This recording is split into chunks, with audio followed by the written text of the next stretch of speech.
welcome. It's me, Percita, and this is Percita's Paradox. Here we are. It is Thursday. Super excited for the weekend. I don't know about you, but it has been a long week, and your girl is ready for a little bit of a vacay. Okay? Super excited. Things happening in my family. My daughter's birthday weekend, so I am stoked. We're going to party a little bit. I'm going to, act like I'm youthful and all those other good things and just excited. What about you?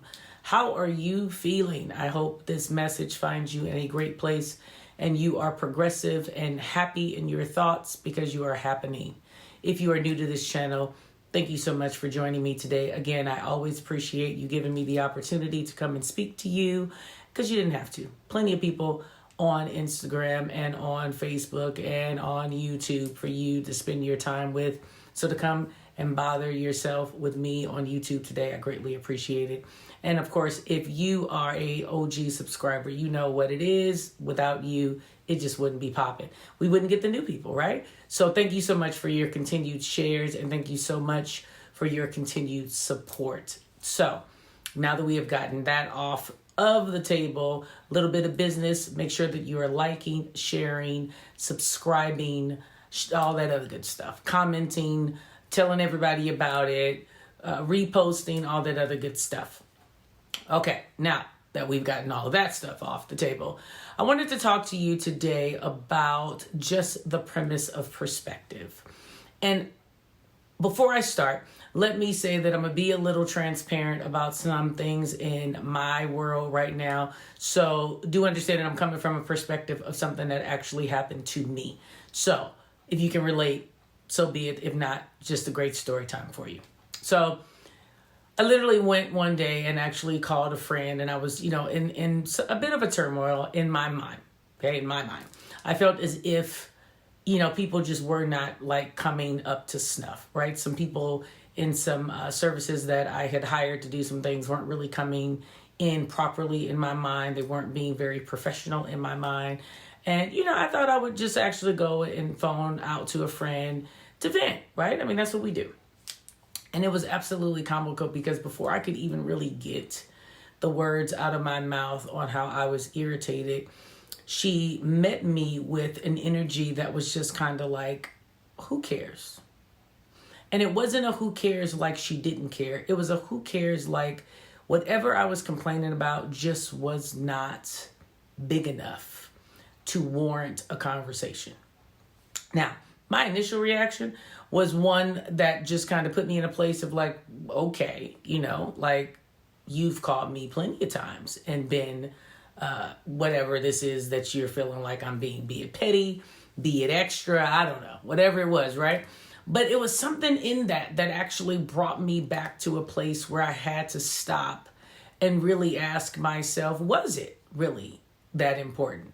Now, of course, in everyone's world, and I'll say this as I've said to her, it's important to me. So since it's important to me, it still should be important because it's basic business skills. It's basic professionalism. And I don't feel as if a person who wants to be successful would move that way. And she met me back with a statement that was very clear that I had never thought of. I know it sounds crazy, but I never thought of it. And the statement was simple: they're successful. And I feel like they're successful and they feel like they're successful. So regardless of if they're meeting your expectations on a business level, they feel successful and they have, let's just say, a personal relationship with their clients and da-da-da-da. And, things happen and, they may mess up and so on and so forth. And people just kind of call them back when they can, or they call the client when they can. And, and they all just make up and do these happy little things together and it's all great. And I'm going to be really real with you. There was nothing in me that wanted to hear anything that she had to say because I was very set on this was not a professional environment. And I'm still pretty set on, the idea of what was happening was not very professional because I then started to understand the perspective. I'm calling a person who's under so much stress, right? And under so many things right now that I'm not even paying attention to. Of course she wouldn't find this to be of any sense of importance or not being valid enough to be irritated. But in the exact same breath, there was something about her feeling that in her own anguish that prompted me to say, like, am I really overdoing it? Or am I actually trying to put an expectation on someone who does not accept it, nor do they want it, and they have no regard for what I'm saying? So then whose fault is it? Is it my fault for putting the expectation on them, or is it their fault for not executing what they said they were going to do? I realized that had nothing to do with fault whatsoever. It was just perspective. Things do happen. Situations do come up. Everyone cannot always meet the expectation that a person has. And I'm the type of person that if I pay for your services and I'm expecting a certain level of je ne sais quoi, let's just say that, professionalism, because I'm expecting myself within whatever I'm giving. And that was the epiphany. The epiphany was I literally was expecting what I give. So it was not necessarily the person's issue. It was my own, because I had clearly stated what I needed and what I wanted.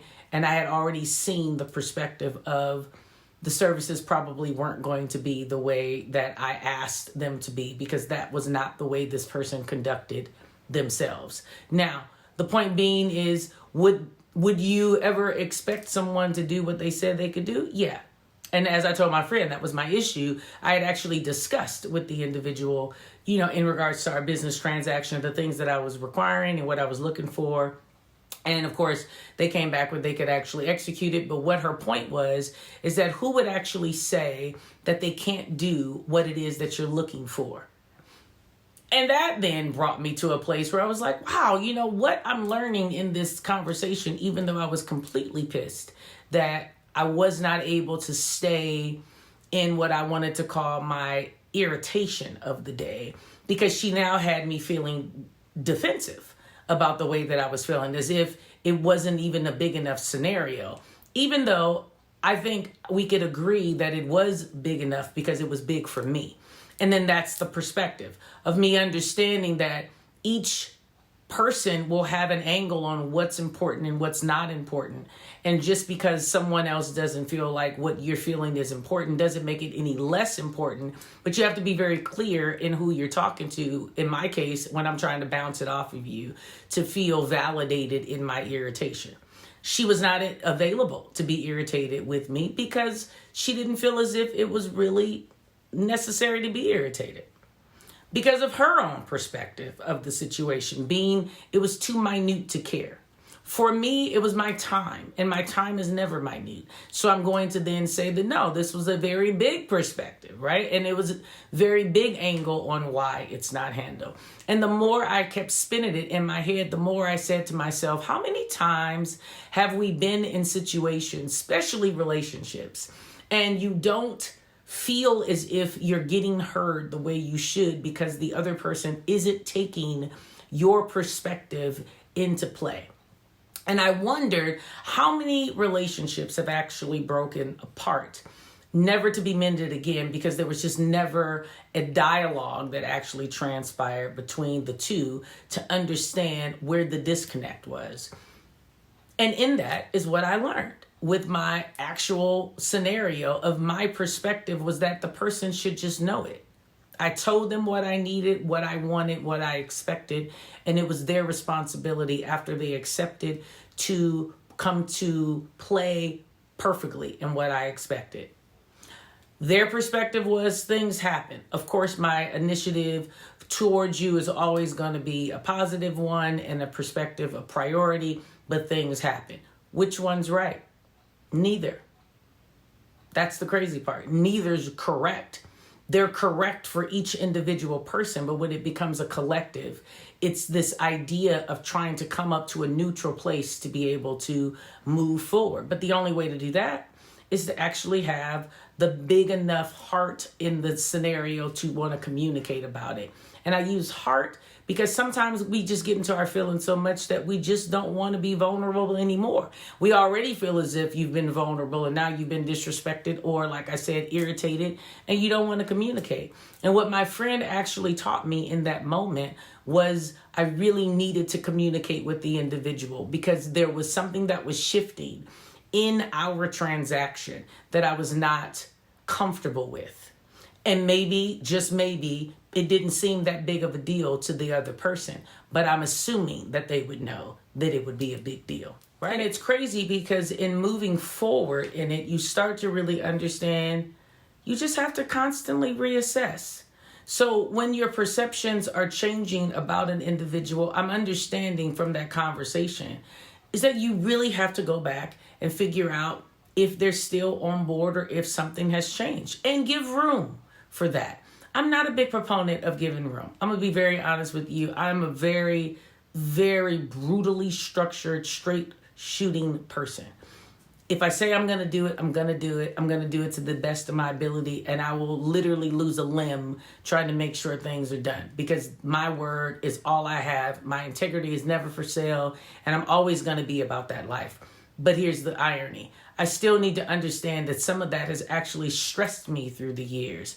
So now I'm an older woman dealing with anxiety about things that I shouldn't have anxiety about, because I'm very caught up in what that would look like, right? And not holding that brand of Percita in a light that would then shine properly at all times.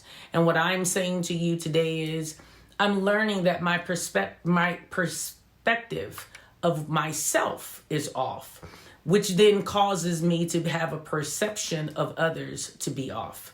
And the better I feel about my own perception, the better I will be able to then execute my transactions with others and my interactions with others.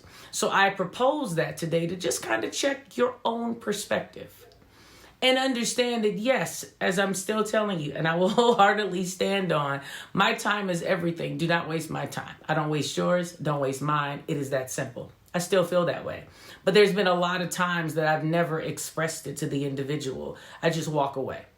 My cutoff game is ridiculous. Hell, I've cut myself off a couple times because of that. So let me be clear in understanding there's a time and a place for that. And I'm learning that I need to have a little bit more flexibility. And I say that because I'm asking you, is there something in your life that you have not been flexible on? And it's actually not helping you. It actually stresses you more than it would if you actually learn to be a little bit more vulnerable, vocal, and flexible. In my perspective right now, I'm understanding that my perceptions of my perspectives of what should be happening can be a little off. And I want to make that better. And I want to live a peaceful, stress-free life. So I'm learning to actually prioritize things, not just from a checklist, but being in a perspective of understanding, is it really as important as I'm making it, or is it a deadline that I'm trying to complete? And because I am a structured person, I realize that some things are not really even priority. They're just a deadline. It's just a deadline. You know, I'm one of those people that the house has to be immaculate. I have a housekeeper. I've had one for over 20 years. It is what it is. But in the exact same breath, I sometimes have had to learn to be more flexible because I have a family and they want to live in the house. I want the house to look immaculate at all times. They want to live in it. We've learned to balance out a little bit. But if I actually took that attitude towards a lot of things that I know that I could do better in, I know that that could take me to a much more relaxed, peaceful, less anxiety-driven moment. So I propose that today. Check your perspectives. Check them. Check if you're really in a space of understanding that being flexible sometimes in some things, obviously not everything, in some things can actually lead to a much more fulfilling, peaceful life. That's really it. So, as always, thank you so much for joining me today. I greatly appreciate you.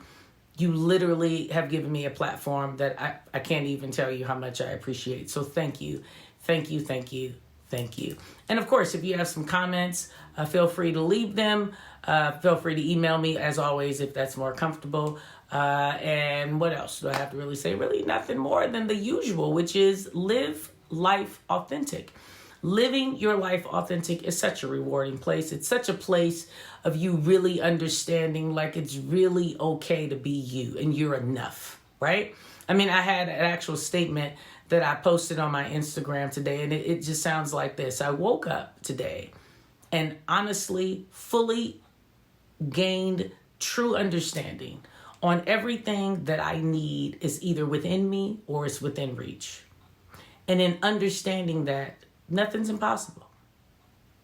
So take that and run with that this weekend. Meditate on it. Pray about it. Tell me what your perspective is. Tell me if you understand that. Tell me anything.